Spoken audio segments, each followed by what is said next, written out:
Part 2. Heidi makes use of her experience.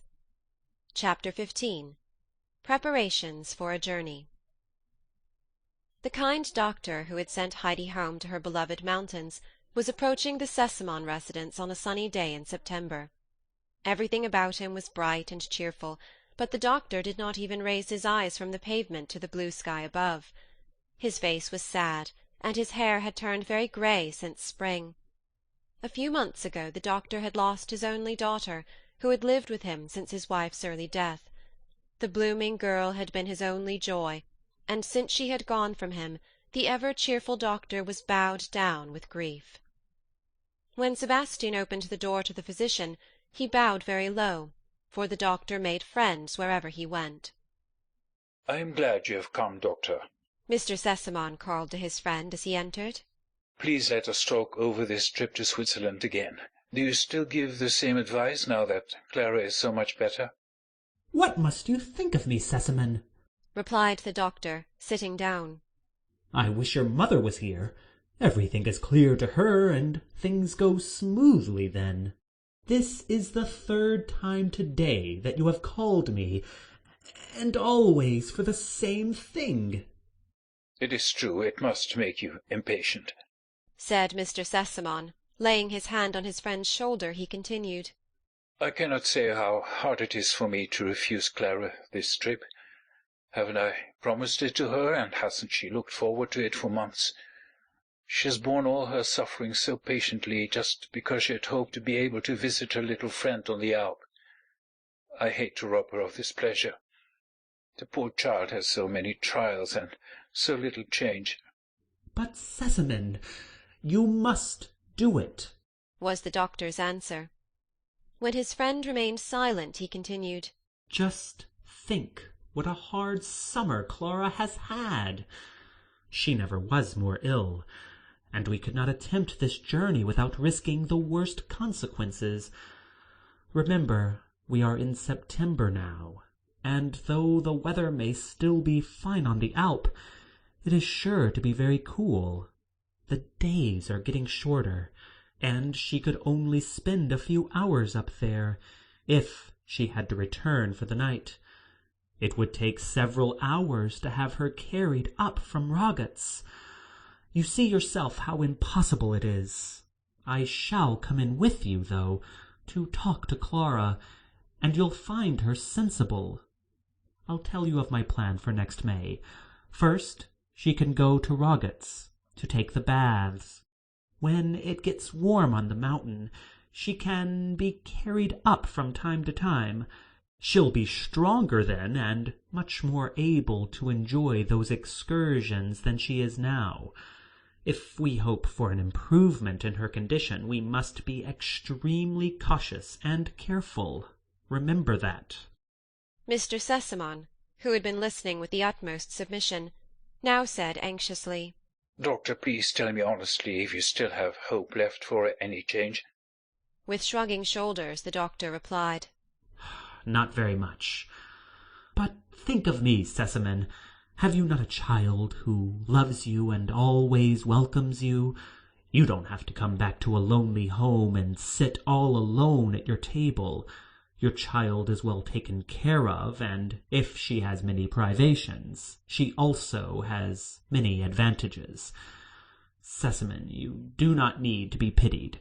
Just think of my lonely home." Mr. Sesamon had gotten up and was walking round the room, as he always did when something occupied his thoughts. Suddenly he stood before his friend and said, "Doctor, I have an idea. I cannot see you sad any longer. You must get away.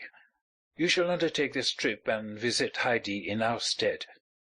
The doctor had been surprised by this proposal, and tried to object. But Mr. Sesamon was so full of his new project that he pulled his friend with him into his daughter's room, not leaving him time for any remonstrances. Clara loved the doctor, who had always tried to cheer her up on his visits by bright and funny tales. She was sorry for the change that had come over him, and would have given much to see him happy again. When he had shaken hands with her, both men pulled up their chairs to Clara's bedside. Mr. Sesamon began to speak of their journey, and how sorry he was to give it up. Then he quickly began to talk of his new plan.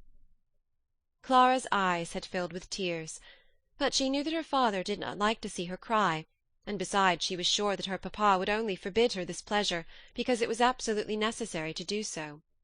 So she bravely fought her tears, and caressing the doctor's hand, said, "Oh, please, doctor, do go to Heidi. Then you can tell me all about her, and can describe her grandfather to me, and Peter with his goats.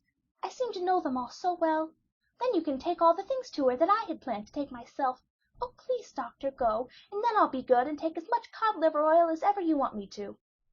Who can tell if this promise decided the doctor?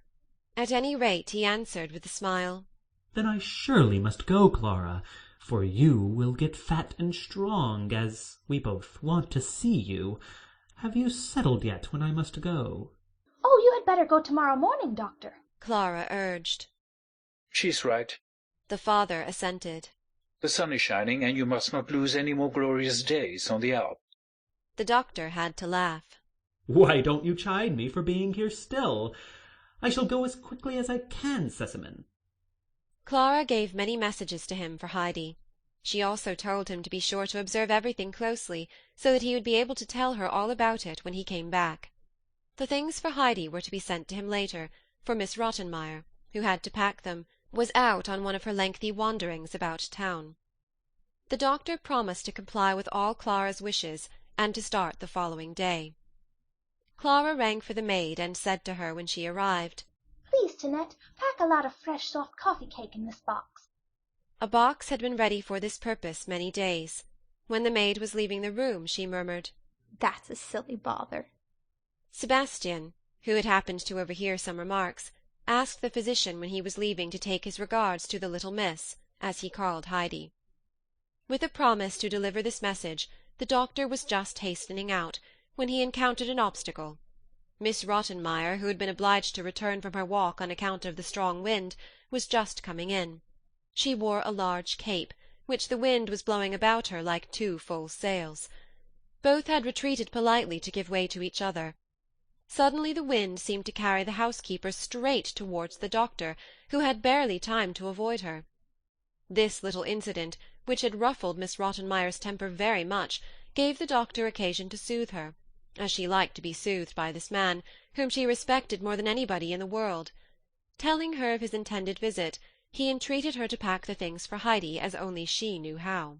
Clara had expected some resistance from Miss Rottenmeier about the packing of her presents. What was her surprise when this lady showed herself most obliging, and immediately, on being told, brought together all the articles. First came a heavy coat for Heidi with a hood, which Clara meant her to use on visits to the grandmother in the winter. Then came a thick warm shawl, and a large box with coffee cake for the grandmother. An enormous sausage for Peter's mother followed, and a little sack of tobacco for the grandfather. At last a lot of mysterious little parcels and boxes were packed, things that Clara had gathered together for Heidi. When the tidy pack lay ready on the ground, Clara's heart filled with pleasure at the thought of her little friend's delight. Sebastian now entered, and putting the pack on his shoulder, carried it to the doctor's house without delay. End of chapter 15.